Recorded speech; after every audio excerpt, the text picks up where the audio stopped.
Okay, is everybody turned on, ready to go? I figured so. Y'all are waiting for a little bit. I appreciate you waiting. Um, in case this is streaming somewhere, I will warn audience the subject matter may not be suitable for everybody. Um, but today we're announcing the conviction of Lindsey Whiteside, who has now been found guilty of sexual battery while in a position of trust and authority over a minor child. This stems from her time as a youth pastor at Get Well Baptist Church in Hernando. The victim in this case was a member of that youth group, and that is what created the opportunity for this repeated sexual abuse of a child. Procedurally, the way we got here is in November of 2024, these accusations were disclosed to the Sheriff's Department here in DeSoto County. They were investigated right away.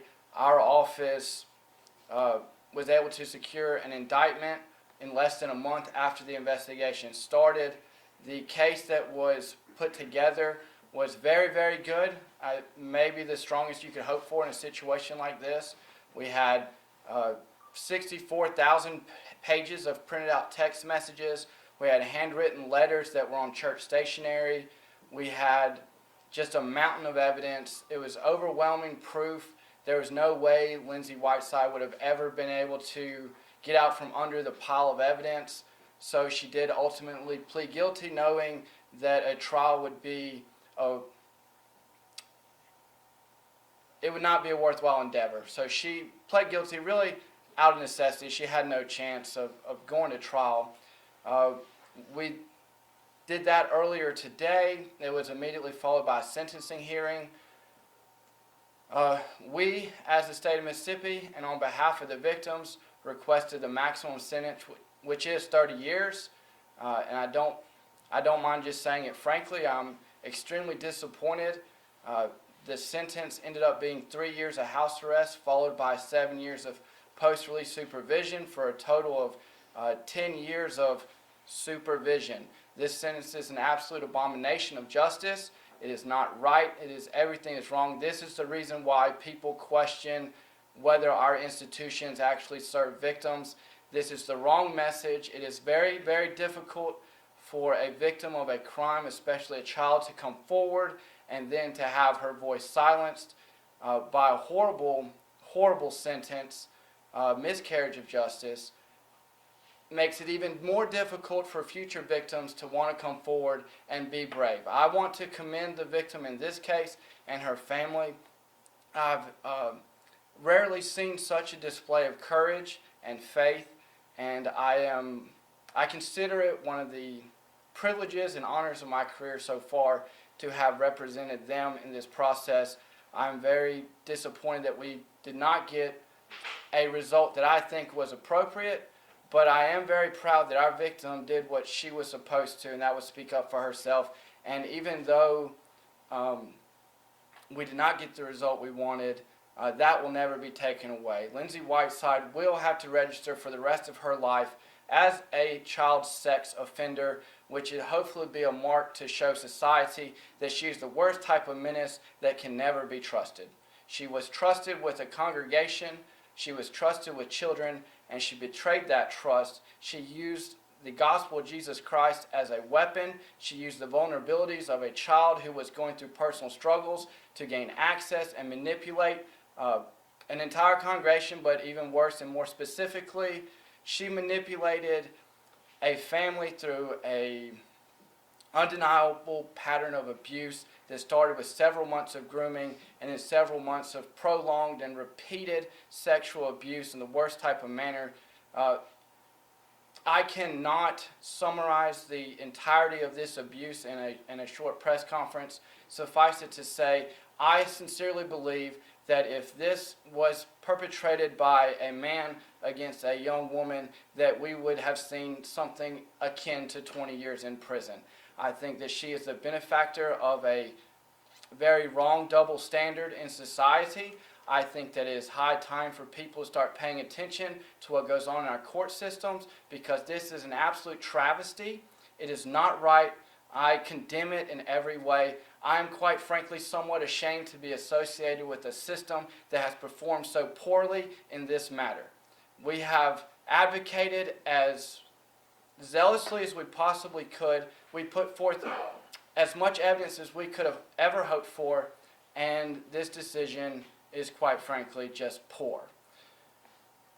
With that said, I am very honored to be joined by a member of our victim's family. Her name is Pam Pegram. She has prepared a statement that she would like to share on behalf of the victim. It is my belief that victims should always be heard, and so I am sincerely proud to turn it over to her for a moment to share something on behalf of the family. Thank you. Thank you. My name is Pam Pegram, and I'm speaking on behalf of the victim's family. It's my family. Today, a very brave young girl showed remarkable courage as she shared about the abuse she suffered from a sexual predator, Lindsey Whiteside. This vulnerable child was manipulated and betrayed by someone more than 9 years older than her, who was supposed to be her spiritual mentor, someone who grossly abused her position of trust, someone she looked up to as her youth minister. The evidence presented today was vile, it was evil, and quite honestly, it was shocking. How could anyone do things like she did to a young girl and then show up, sometimes to preach at church on Sunday morning, sometimes to lead a Bible study, sometimes to lead a youth retreat or a youth event, after knowing what she had just done?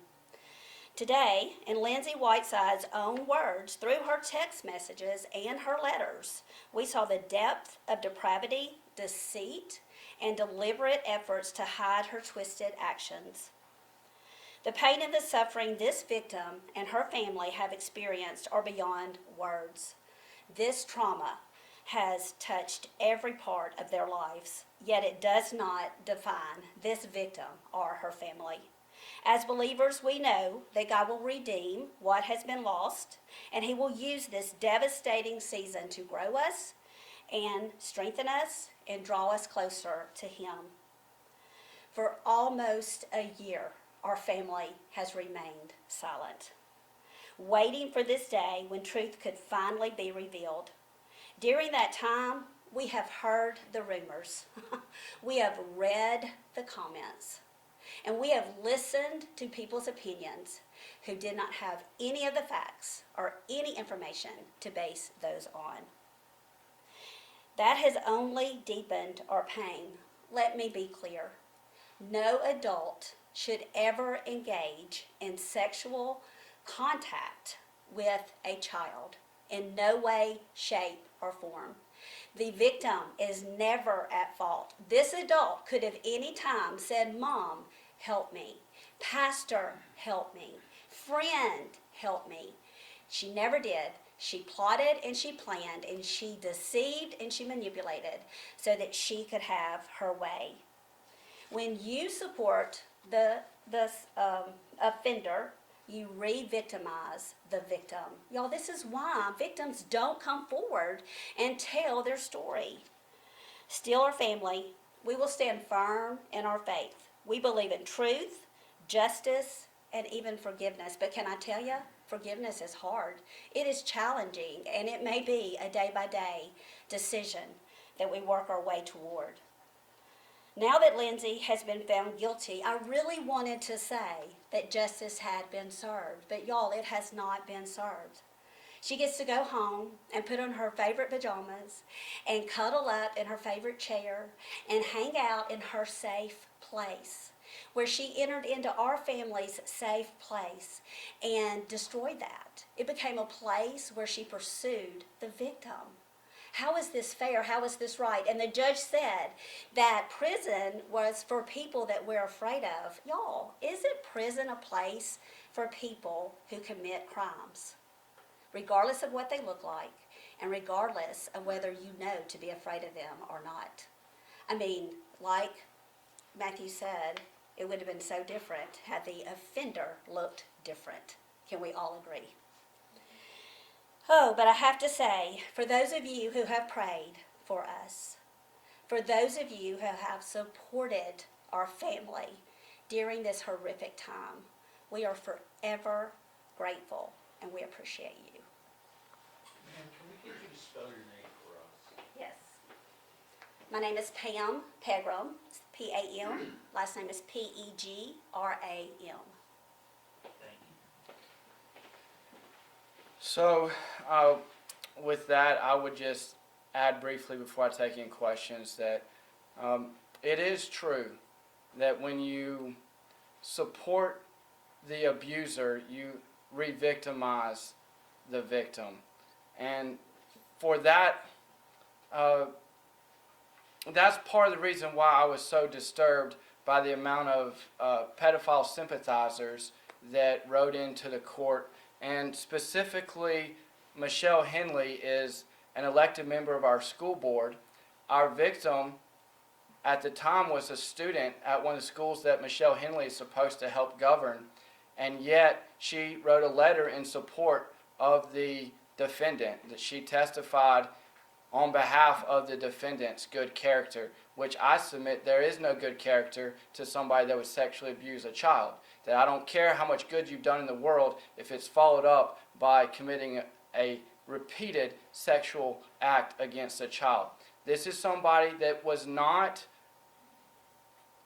victim of an overwhelming moment or a temporary lapse in judgment.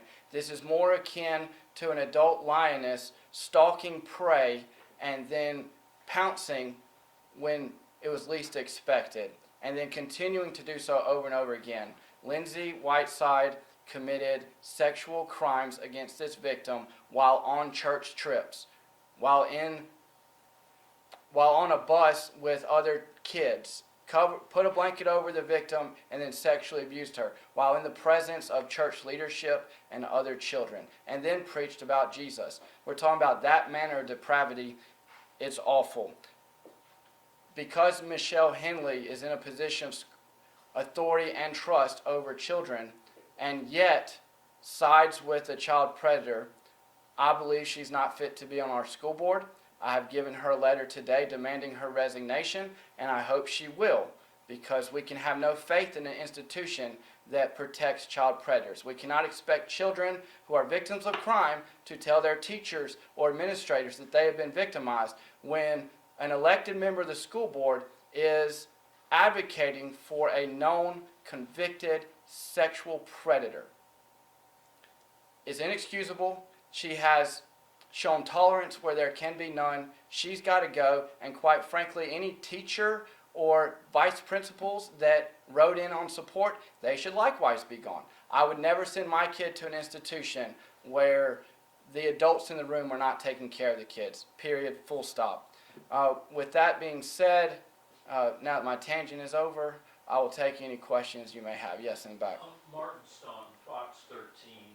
So, what struck me when I got to the courthouse today was the level of security.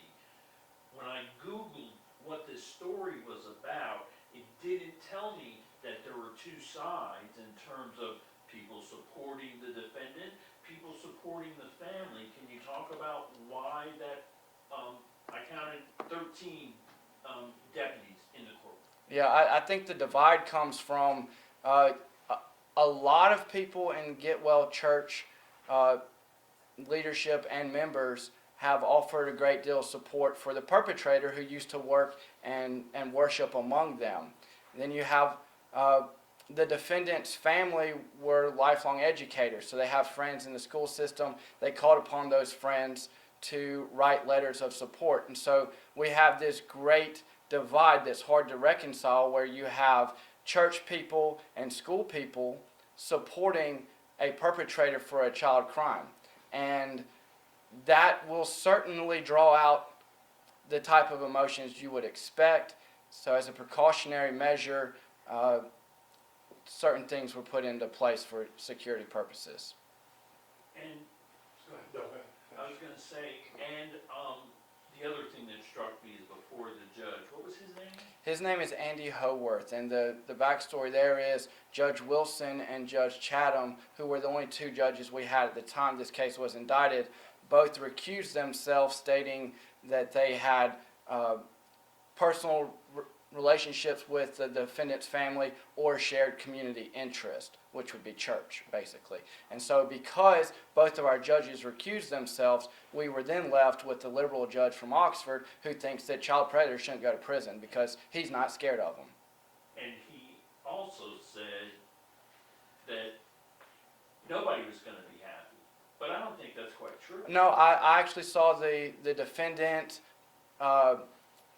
looking relieved. I heard some rumblings from her side of the room where they were actually very happy. This is exactly what they asked for. So they are very happy because she will get to go to the same restaurants that you and your families go to.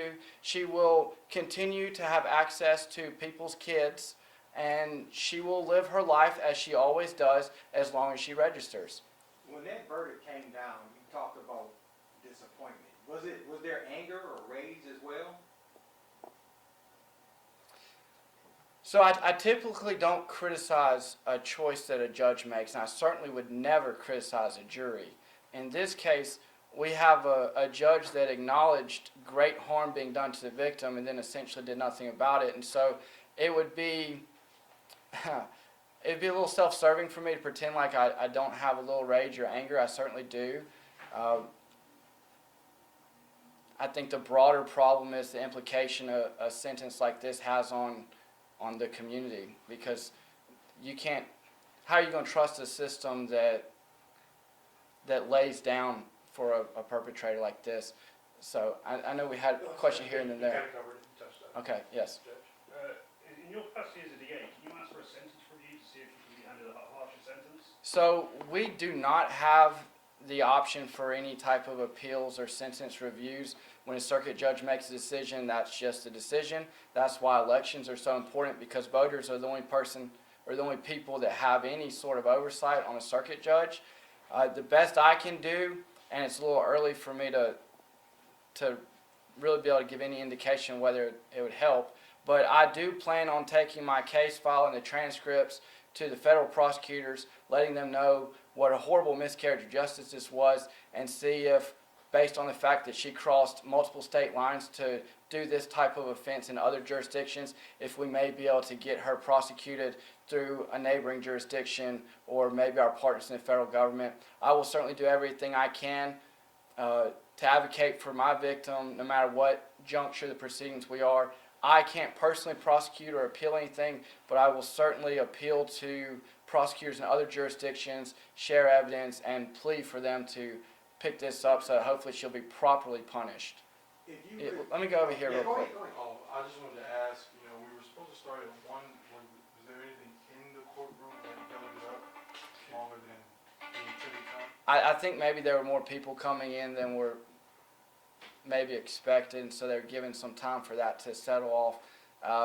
Judge wanted to address the media about certain rules for recording before we began. We did not bring the victim or her family into the courtroom until after the judge had a chance to make that address, and so there were a few little housekeeping things that slowed us down, but that's about it.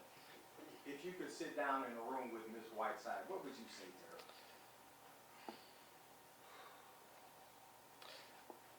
I think she's such a narcissistic, manipulative person that there's probably nothing I could say that would even register with her. As we stood there today, she was making excuses for herself. She was downplaying what she did. I don't think she fully even gets it. She is so self-absorbed that speaking to her would only fuel her own desire for attention. She wants to be special. She wants to have attention from a congregation or social media or whatever, but she's not special. She's just a child predator. She is notorious at best, and she will not be remembered for her father's legacy. She will not be remembered for any contributions her family made to education. She will be remembered for what she is. and that is a child sexual predator. And I will tell you, there's nothing good about someone who will prey upon a child. That's what she'll be remembered, and she's not worth anyone's time, much less mine. Is the victim still a minor? The victim recently turned 18. Are you able to release the name or? I'm not personally going to do it. Do you think that our families, like you said, the status had anything to do with maybe the ruling today? I think the fact that our judge is from an outside jurisdiction probably limits the amount of effect that could have. I think he had his own reasonings. I don't pretend to understand them. I'm not so sure that is the reasoning. But I will say that when you have you have letters from 9 teachers, you had a letter from a vice principal at a school, and you had a letter from an elected member of the school board. And so then you got many people from the church where she perpetrated these crimes also sending letters to the judge. So he probably felt safe making this decision, but I can't really speak to exactly what's in his mind. I can speak to what's in my mind, which is this is not right. Plain and simple, there's no other way to put it. This is just not right. I'll take one more question if there is one. I heard him say that prisons are for people that scare us. He literally said from the bench, this woman, Whiteside, doesn't scare him. That kind of scares me. Well, I think that my child is growing up here in DeSoto County. It's where I chose to raise a family. People like Lindsey Whiteside scare me. They're not going to be able to do anything to me personally because I'm older than she is. I'm stronger than she is. But I think about my child and the children that she plays with, and I'm really worried for people that aren't as guarded as I am because I see this every day. Most people don't, and it's the people you don't expect. It's the church pastor, it's the teacher, it's the coach or whatever. And so, people like her is a very scary part of our society. I don't know if you're just envisioning.